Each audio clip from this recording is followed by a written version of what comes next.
गोकुल में एक मोर रहता था। वह रोज भगवान कृष्ण के दरवाजे पर बैठकर भजन गाता था।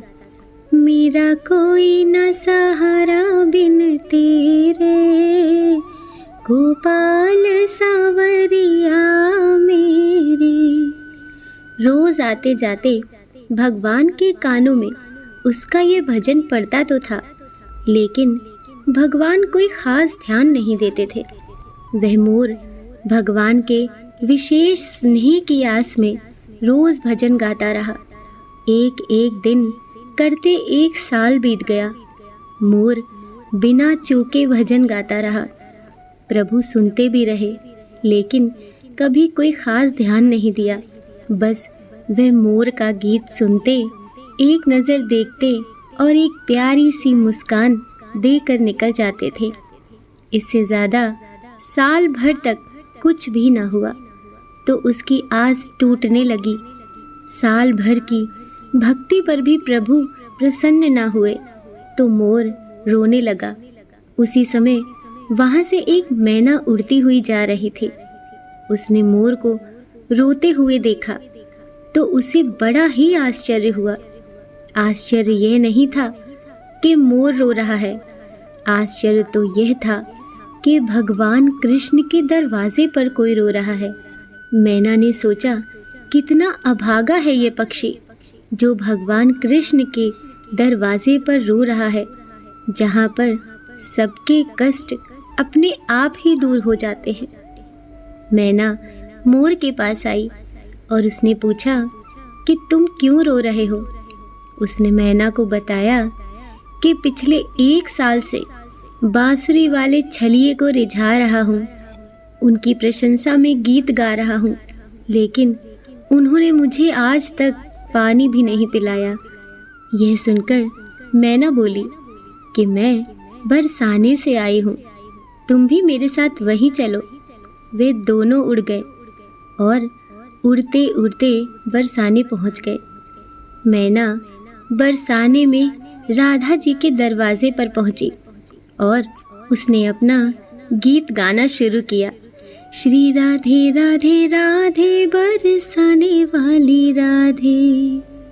मैना ने मोर से भी श्री राधा जी का गीत गाने को कहा। मोर ने कोशिश तो की, लेकिन उसे तो बांके बिहारी जी के गीत गाने की ही आदत थी। उसने बरसाने आकर भी अपना पुराना गीत गाना शुरू किया।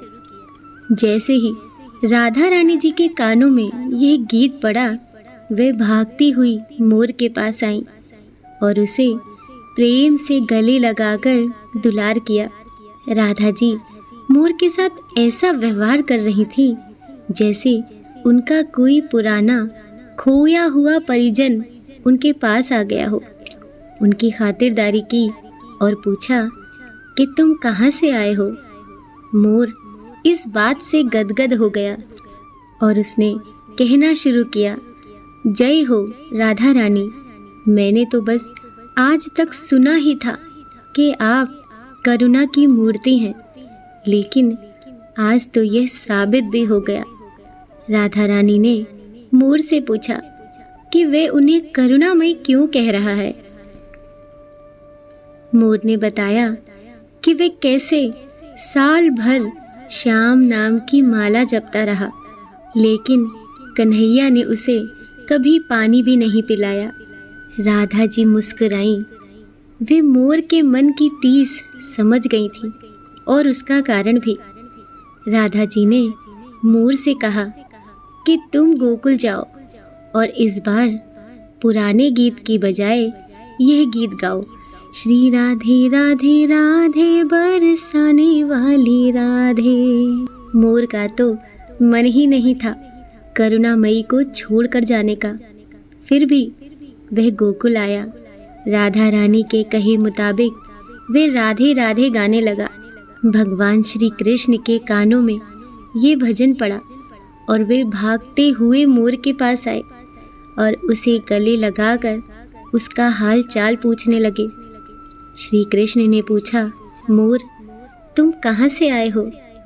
इतना सुनते ही मोर क्रोधित हो गया और बोला, छलिया, 1 साल से मैं आपके नाम की धुन रम रहा हूँ, लेकिन आपने तो कभी पानी तक नहीं पूछा। और आज जब मैं दूसरी जगह चला गया तो आप भागते हुए मेरे पास आ गए।